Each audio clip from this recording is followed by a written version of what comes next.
دوستوں، جب سے مولانا محمود مدنی صاحب نے اسد الدین اویسی صاحب کے خلاف بیان دیا ہے، تب سے اس وقت سے ہمارے ملک کے اندر سخت ادھم مچی ہوئی ہے، اور ہمارے ملک کے بہت سارے مسلمان لوگ، بڑے بڑے سیاست لیڈر اس کا جواب دے رہے ہیں، اور جتنے ہمارے ملک کا بڑے بڑے علماء کرام ہیں وہ بھی جواب دے رہے ہیں اور کہہ رہے ہیں مولانا محمود مدنی کے بیان سے اتفاق نہیں رکھتے ہیں اور اس کی مخالفت کرتے ہیں اور مذمت کرتے ہیں۔ لیکن ابھی 3 بیان محمود مدنی کی سوشل میڈیا پر گردش کر رہے ہیں، بڑا دھمال مچا رہا ہے۔ 3 بیان آ چکا ہے۔ 3 بیان کون کون سی ہیں؟ آئیے میں آپ حضرات کو ایک ایک کر کے سناتا ہوں۔ پہلے آپ اس ویڈیو کو سنیے۔ سب سے پہلا بیان انہوں نے دیا ہے شری رام جی کو لے کر، اور یہ کہا ہے شری رام جو ہے یہ انڈیا کے ہندوستان کے امام ہیں۔ آئیے پہلے خود اس کو سن لیجئے۔ اور اردو کے کچھ شعر سنانا چاہتا ہوں، ہو سکتا ہے سمجھ میں آئے، ہو سکتا ہے نہ بھی آئے، میں سمجھانے کی بھی کوشش کروں گا۔ کہا لبریز ہے شراب حقیقت سے جام ہند، سب فلسفی ہیں خطے مغرب کے رام ہند۔ شری رام چندر جی کے بارے میں کہہ رہے ہیں، اب غور کیجئے گا۔ وہ کہہ رہے ہیں سب فلسفی ہیں خطے مغرب کے رام ہند، یہ ہندیوں کے فکر رس کا ہے اثر، رفعت میں آسمان سے بھی اونچا ہے بام ہند۔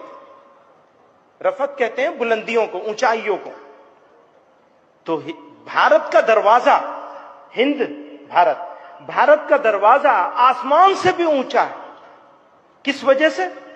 اسی دیش میں ہوئے ہزاروں ملک سرشت، مشہور جن کے دم سے ہے دنیا میں نام ہند، ہے رام کے وجود پر، یہ آخری شعر ہے رام کے وجود پر ہندوستاں کو ناس، اہل نظر سمجھتے ہیں اس کو امام ہند۔ تو آپ لوگوں نے سنا کیا کہا ہے محمود مدنی نے۔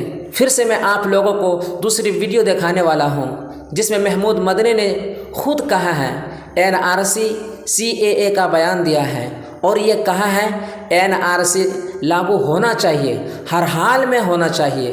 پہلے آپ اس ویڈیو کو بھی سن لیجئے۔ ملکوں میں رہنے والے غیر مسلم اگر اپنے آپ کو انسیف محسوس کر رہے ہیں اور وہ انڈیا میں آنا چاہتے ہیں تو انڈیا کو انہیں اپنی سٹیزنشپ کا ان کے لیے کھولنا چاہیے، ویلکم کرنا چاہیے، ان کو دینا چاہیے۔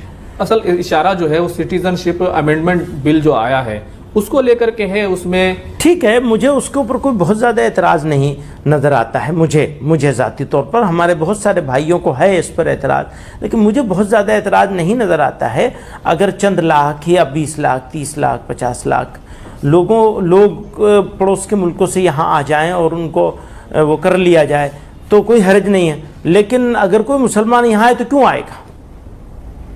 اپنا ملک چھوڑ کر مسلمان اپنے ملک کا چھوڑ کر یہاں میرے ہاں کیوں آئیں گے؟ نو، مجھے کوئی مسلمان نہیں چاہیے یہاں، مجھے نہیں ضرورت ہے کسی مسلمان کی۔ باہر سے کوئی نہیں آنا چاہیے، بالکل نہیں آنا چاہیے۔ بلکہ کوئی مسلمان اگر اس طرح سے گھسپیٹیاں بن کر کے یہاں آئے تو ہمیں اور آپ کو سب کو مل کر کے اسے نکالنا چاہیے۔ کیوں؟ یہ اپنی سوچ کو ہمیں بدلنا ہے، اس طرح ہندو مسلمان میں نہیں بانٹنا ہے۔ پر مسلمان کیوں آئے گا مسلمان ملک چھوڑ کر کے؟ بھئی مسلم اکثریتی ملک ہے نا، بنگلہ دیش ہے، پاکستان ہے، افغانستان ہے، وہاں سے کوئی مسلمان کیوں آئے گا؟ کیا ضرورت ہے مسلمان کو یہاں ویلکم کرنے کی؟ نہ آپ کو ضرورت ہے نہ مجھے ضرورت ہے۔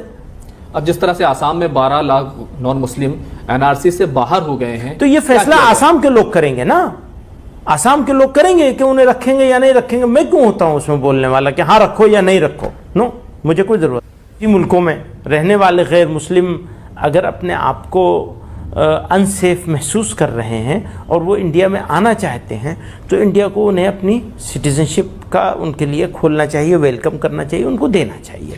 اصل اشارہ جو ہے وہ سٹیزنشپ امینڈمنٹ بل جو آیا ہے اس کو لے کر کے ہے، اس میں ٹھیک ہے، مجھے اس کے اوپر کوئی بہت زیادہ اعتراض نہیں نظر آتا ہے، مجھے ذاتی طور پر، ہمارے بہت سارے بھائیوں کو ہے اس پر اعتراض، لیکن مجھے بہت زیادہ اعتراض نہیں نظر آتا ہے اگر چند لاکھ یا 20 لاکھ 30 لاکھ 50 لاکھ لوگ پڑوس کے ملکوں سے یہاں آ جائیں اور ان کو وہ کر لیا جائے تو کوئی حرج نہیں ہے۔ لیکن اگر کوئی مسلمان یہاں آئے تو کیوں آئے گا؟ अपना मुल्क छोड़कर मुसलमान अपने मुल्क का छोड़कर यहाँ मेरे यहाँ क्यों आएंगे? नो, मुझे कोई मुसलमान नहीं चाहिए यहाँ, मुझे नहीं ज़रूरत है किसी मुसलमान की। बाहर से कोई नहीं आना नहीं आना चाहिए, बिल्कुल नहीं आना चाहिए। बल्कि कोई मुसलमान अगर इस तरह से घुसपैठिया बन करके यहाँ आए तो हमें और आपको सबको मिलकर के उसे निकालना चाहिए। क्यों? यह अपनी सोच को हमें बदलना है, इस तरह हिंदू मुसलमान में नहीं बांटना है। पर मुसलमान क्यों आएगा मुसलमान मुल्क छोड़ करके? भाई मुस्लिम अक्सरियती मुल्क है ना, बांग्लादेश है, पाकिस्तान है, अफगानिस्तान है, वहाँ से कोई मुसलमान क्यों आएगा? क्या ज़रूरत है मुसलमान को यहाँ वेलकम करने की? ना आपको ज़रूरत है ना मुझे ज़रूरत है। अब जिस तरह से आसाम में 12 लाख नॉन मुस्लिम एनआरसी से बाहर हो गए हैं, तो ये फैसला आसाम के लोग करेंगे ना, आसाम के लोग करेंगे कि उन्हें रखेंगे या नहीं रखेंगे। मैं क्यों होता हूं उसमें बोलने वाला कि हाँ रखो या नहीं रखो? नो, मुझे कोई जरूरत। तो सुना आप लोगों ने किस तरह बयान दे रहे हैं मदनी साहब। अब मैं आप लोगों को तीसरी बयान लेकर क्या कहा है मदनी साहब ने। तीसरी बयान में उन्होंने कहा है मुसलमानों को अपना लीडर नहीं चुनना चाहिए ओवैसी को। उन्होंने बेबागी से बयान दिया। फिर उसके बयान पर मौलाना अब्दुल्ला सलीम चतुर्वेदी ने बहुत बेहतरीन जवाब दिया है मदनी साहब को, उसको भी सुन लीजिए। तो इस बात का बहुत विरोधी हूं कि मुसलमान बहैसियत मुस्लिम के अपना कोई पॉलिटिकल लीडर बनाए, इसका विरोधी हूं और इसको मैं मुसलमानों की मुखालिफत समझता हूं। मैं उनको बहुत अच्छा आदमी मानता हूं असदुद्दीन ओवैसी साहब को, लेकिन यहाँ पर मैं उनसे बिल्कुल डिसएग्री करता हूं कि वो मुसलमानों के इंडियन मुस्लिम्स के पॉलिटिकल लीडर बनने की कोशिश कर रहे हैं। इसको हम कामयाब होने नहीं देंगे किसी कीमत, बिल्कुल नहीं होंगे। आप हैदराबाद के पॉलिटिकल लीडर बन जाइए, वो ठीक है, मुझे वहां तक भी मंजूर है कि वो आंध्रा और तेलंगाना के बन जाए, इससे आगे नहीं जाना चाहिए। महाराष्ट्र में नहीं आना चाहिए, बिल्कुल नहीं आना चाहिए। आपकी दूसरे नंबर पर मुसलमानों को बहैसियत मुस्लिम अपना कोई सियासी लीडर नहीं चुनना चाहिए, यह भी गलत सोच है। हिंदुस्तान एक आजाद मुल्क है, लीडर साहब, जनरल सेक्रेटरी साहब, कोई भी यहाँ पर अपना सियासी लीडर चुन सकता है। हिंदू मुसलमान को चुन सकता है, मुसलमान हिंदू को चुन सकता है। आपको कहने का अधिकार नहीं है कि हम किसी को महाराष्ट्र की सरजमीन पर उनकी जमात को हम फैलने नहीं देंगे। आपकी जुबान से ये बात शोभा नहीं देता। उनका इशारा मैं साफ लफ्जों में नाम लेता हूं। हमारी शरीयत को बचाने का काम सीना तान कर पार्लियामेंट के अंदर अगर कोई खड़ा था तो वो मजलिस इत्तेहादुल मुस्लिमीन का वो लीडर असदुद्दीन ओवैसी था।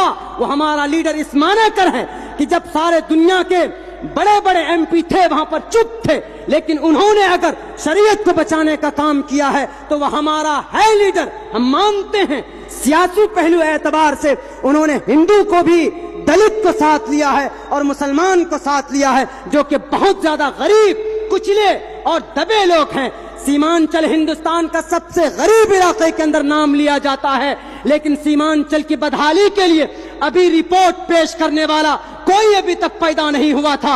यही असदुद्दीन ओवैसी ने गरीब, दलित, मुस्लिमों के लिए एक बिल पेश किया सीमांचल के तई, तो वही असदुद्दीन ओवैसी है।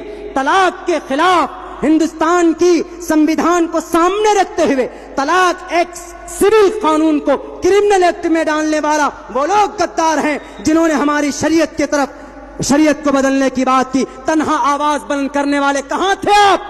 कहां थे? मगरमच्छ के आंसू बाद में बहाते हैं। मासूम बच्चियों का अपहरण कर लिया जाता है, कभी कभी तो निहत्थे लोगों की हत्या कर दी जाती। उस वक्त आप कहां पर बैठे हुए होते हैं? बाद में आते हैं आप मगरमच्छ के आंसू बहाने के लिए। क्यों नहीं हिंदू मुसलमानों को लेकर आप फसाद पैदा होने से पहले फसाद को क्यों नहीं रोकने का काम करते हैं? जब फसाद हो जाता है तब आप दौरा करते हैं। हम आपके समझौते की बिल्कुल मुखालफत करते हैं। हिंदुस्तान सेक्युलर मुल्क है। अगर असद ओवैसी साहब ने अगर दलित के खिलाफ, दलित के लिए उनका हक लेने की बात की है तो हम उनके साथ हैं। बल्कि किसी भी मजलूम की आवाज कोई भी बंदा अगर उठाता है, हम अगर उठाते हैं तो हमारा साथ होना चाहिए। आप में कोई लीडर अगर उठाता है, आपके करीब का अगर कोई सियासी लीडर उठाता है तो आपको उनका साथ होना चाहिए, उनका विरोध। दोस्तों, इस वीडियो के बारे में आपकी क्या राय है हमें कमेंट सेक्शन में ज़रूर बताएं। दोस्तों, फिर मिलते हैं एक नई वीडियो के साथ, एक नई सोच के साथ। जब तक मुझे इजाज़त दीजिए एक नई दूसरी वीडियो के साथ।